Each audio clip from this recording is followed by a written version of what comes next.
a professora Simone e nós vamos dar início ao nosso curso de Introdução à Química Quântica.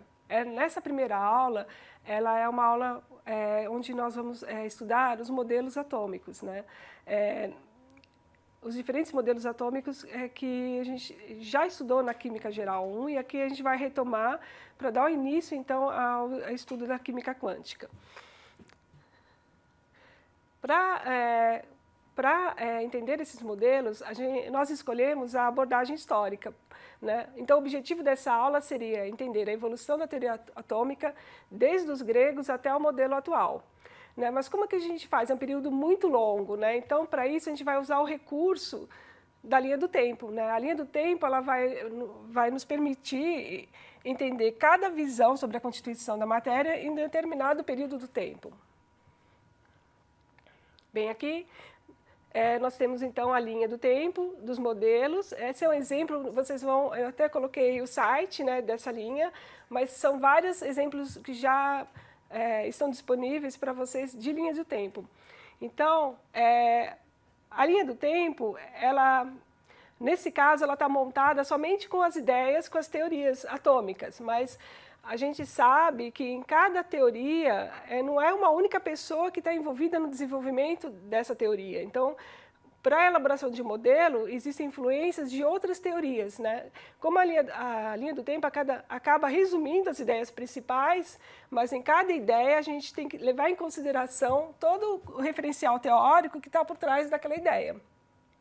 Então, primeiramente, o que nós vamos ver, então, um aspecto geral dos modelos e depois nós vamos estudar separadamente cada um desses modelos.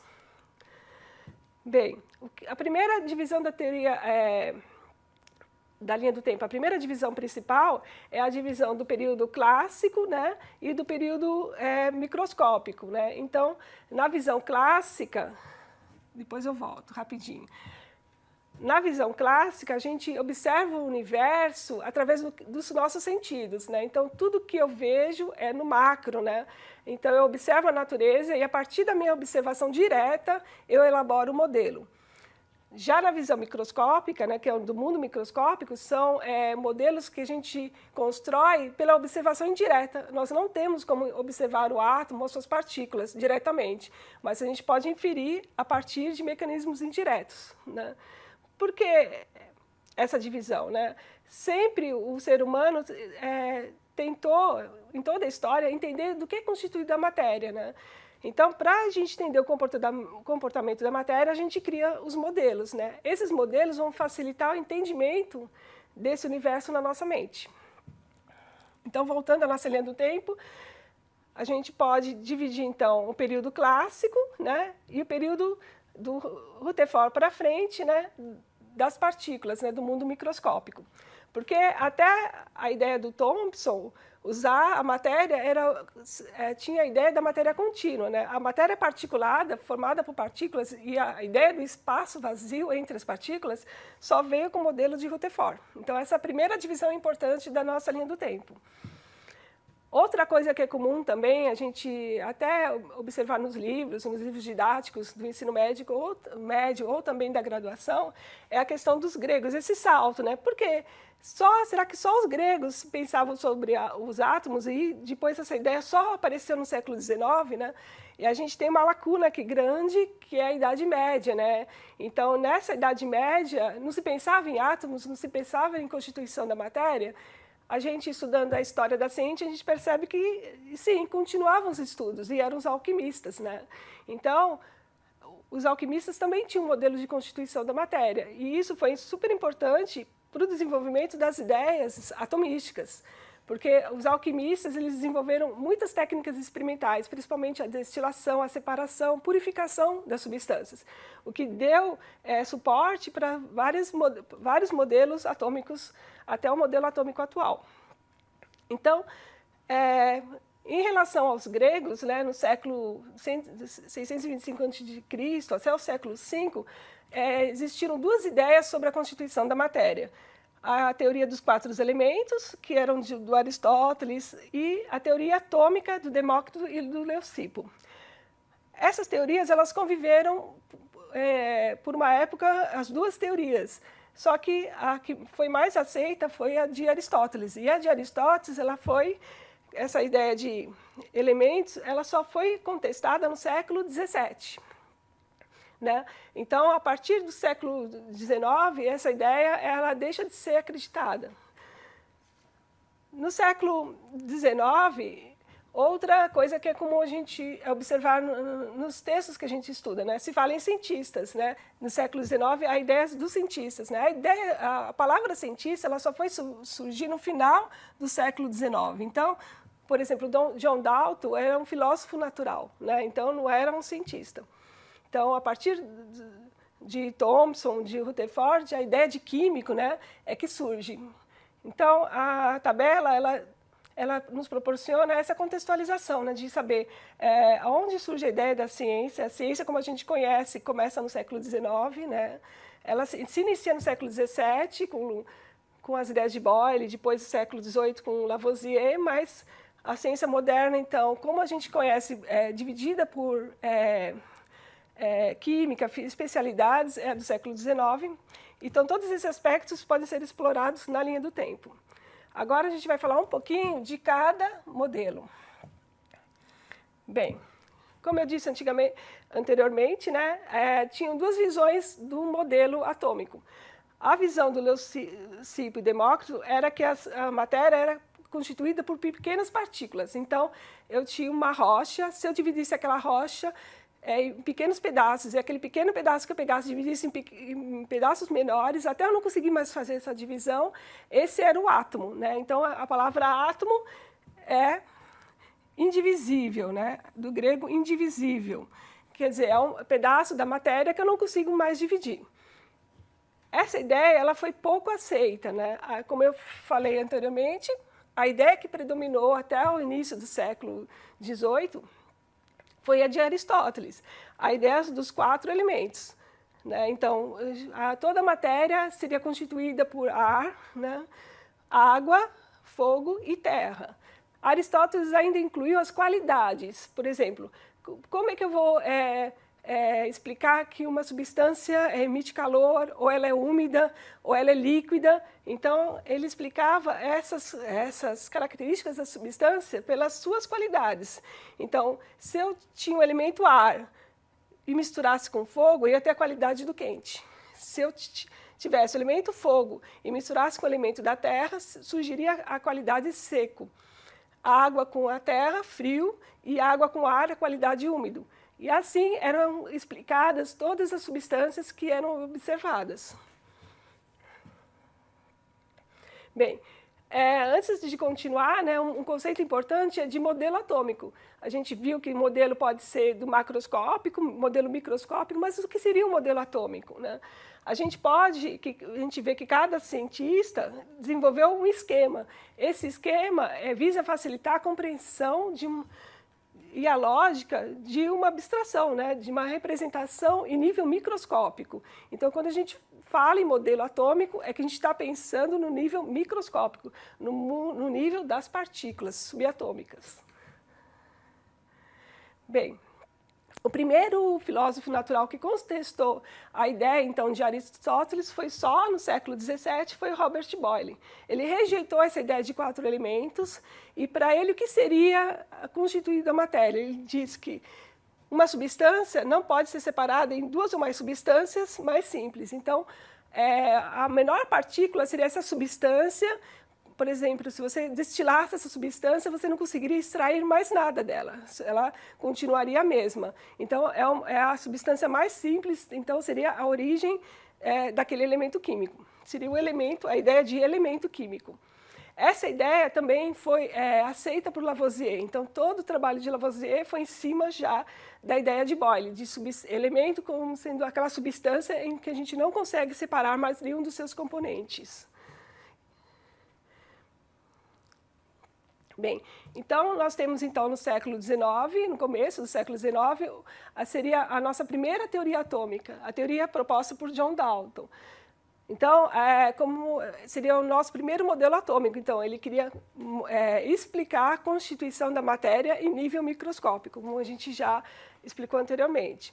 Então, o Dalton, qual era o objetivo, né? Uma coisa que a gente tem que levar em consideração, que o modelo ele é criado para o cientista explicar determinado fenômeno, algum problema que ele não consegue explicar com os elementos que ele tem visíveis, macroscópicos. Então, ele criou um fenômeno. Então, qual era o objetivo do Dalton? O Dalton ele já conhecia a lei da conservação da massa, a lei das proporções definidas de Proust, e ele já tinha a ideia de que cada elemento possuía um peso atômico determinado, e isso que caracterizava o elemento. Então, ele estudava a atmosfera e ele observava que já se sabia da constituição da atmosfera, que é formada por nitrogênio, hidrogênio, oxigênio, e ele queria saber se essas substâncias tinham diferentes pesos atômicos, porque na atmosfera eles não ficavam em camadas, ficavam todos misturados. Então, esse foi o problema inicial de Dalton, né? O estudo da atmosfera. E para explicar, para chegar na sua lei das pressões parciais, ele montou então o modelo dele. Então, o modelo dele tinha os seguintes pressupostos, né? O átomo ele era esférico, né? Indestrutível, indivisível, e toda a matéria era então constituída por esses átomos, que seriam essas esferas, e como é que eles estariam dispostos, né? Eles ficariam empilhados, um em cima do outro. Então, vejam que a ideia do vazio ainda não existe aqui. Então, não existia espaço vazio entre os átomos. E cada elemento, então, era composto de átomos de um tipo característico e irredutível. Por exemplo, a água era formada pelo elemento hidrogênio e oxigênio. A ideia da molécula de hidrogênio, CH2, não estava prevista no modelo do átomo, não era concebida pelo modelo dele. Então, ele sempre fazia a ligação na forma mais simples. Então, a gente pode ter aqui a água, né, e a combinação de outros elementos, né? Esse link aqui que eu coloquei para vocês fala um pouquinho mais sobre a história, né, do desenvolvimento da teoria atômica de Dalton. Um ponto importante é que essa teoria ela foi quase que totalmente ignorada pelos cientistas da época, né? Ela foi retomada só quase 100 anos depois, né? Já com o modelo de Rutherford, que se voltou a pensar sobre matéria atômica. Nessa época, os químicos eram divididos em duas linhas, né? Em duas grandes áreas. Tinha os químicos atomísticos e os equivalentistas. Então, não existia um consenso, uma aceitação da teoria atômica. A teoria atômica, como a gente conhece, aceita, ela só foi aceita pelos trabalhos de Perrin em 1920, aproximadamente. 1913, 20, com a publicação da explicação do efeito de movimento browniano. A partir daí é que começaram, então, a aceitar e ver uma necessidade, então, de explicar o comportamento da matéria através da teoria atômica. Bem, no século XIX ocorreram experimentos muito importantes, né, e que modificaram, então, a maneira de ver a matéria. Nós temos os experimentos dos raios catódicos, estudados pelo William Crookes, os raios X são detectados pela primeira vez pelo Röntgen, todo um estudo de radioatividade que iniciou-se com Becquerel, depois os outros cientistas, também como o Rutherford, também estudavam radioatividade. Então, todos esses experimentos, eles começaram a influenciar e a exigir, então, do cientista uma necessidade de criar um novo modelo de explicação da matéria, porque já o átomo do Dalton não daria conta desses fenômenos. Bem, por exemplo, a partir do estudo dos raios catódicos, né, o Thomson, então, propôs um modelo em que ele identificava a primeira partícula, né, que foi identificada no átomo, que foi o elétron. Então, ele identificou essa partícula elementar, porque já na época do Thomson, o estudo da eletricidade estava avançado, já se tinha eletroquímica, Faraday, já eram conhecidos os estudos de Faraday, e eles tinham que explicar esses fenômenos, o fenômeno da eletricidade. Então, ele elaborou esse modelo para tentar explicar por que ocorria esse fenômeno. Então, o modelo de Thomson, ainda continua sendo esférico, né? Ainda continua sendo uma matéria contínua, mas ele colocou, então, algumas cargas negativas em cima, né, dentro de uma massa positiva.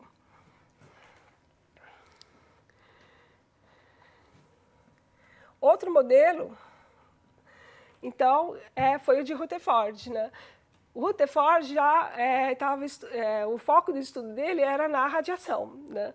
Então, ele a partir do experimento, né, ele liderou um grupo que estudava o espelhamento, né, de partículas alfa, né, de uma emissão de partículas alfas numa lâmina de ouro. Né? É interessante mostrar que vários livros mostram essa imagem, ela é super conhecida, só que para chegar nessa lâmina de ouro foram feitos mais de 100 experimentos, mais 100 lâminas. Então, muitas vezes, na explicação de experimento, desenvolvimento de uma teoria, não se desenvolve essa ideia, né, do trabalho que dá, né, montar um experimento, testar um experimento. Parece que o cientista teve aquela ideia genial e num dia ele acordou e montou o experimento, né? Não, toda a teoria ela é feita assim, de um trabalho árduo do cientista e de muito erro e acerto, né? Então, até chegar a essa placa aqui, demorou um tempo bem grande. Então, o que o Rutherford estava observando nesse experimento? O que ele já sabia, né? Ele sabia que os elementos radioativos emitiam radiação, né? Então, ele resolveu bombardear uma placa de ouro, então átomos do elemento ouro, com essas partículas. O que foi observado? Ele observou que algumas partículas passavam direto pelo núcleo do átomo. Outras partículas colidiam com o núcleo do átomo e eram refletidas. E outras partículas passavam perto do núcleo do átomo e sofriam uma leve inclinação. Então, esse modelo de esfera sólida, ele contradizia isso. Se o átomo era sólido, então as partículas, todas elas teriam que serem rebatidas, né? E algumas, então, passavam e outras sofriam uma leve reflexão.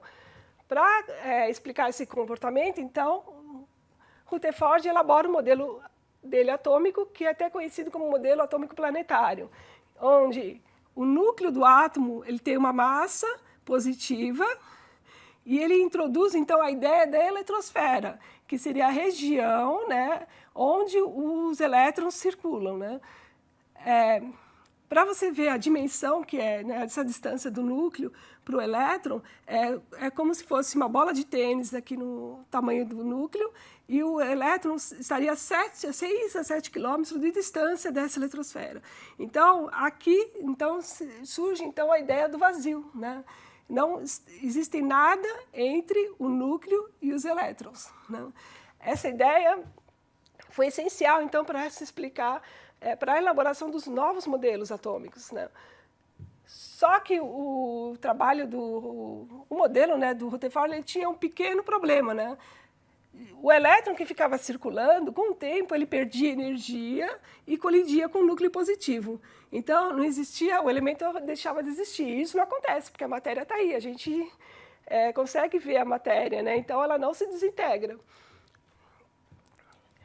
Continuando os seus estudos, né, em 1920, ele também introduz a ideia do próton, que é a partícula positiva do núcleo, e o nêutron só veio em 1932, 12 anos depois, com James Chadwick, né, a ideia do nêutron, que então o núcleo era composto por partículas positivas, os prótons e os nêutrons.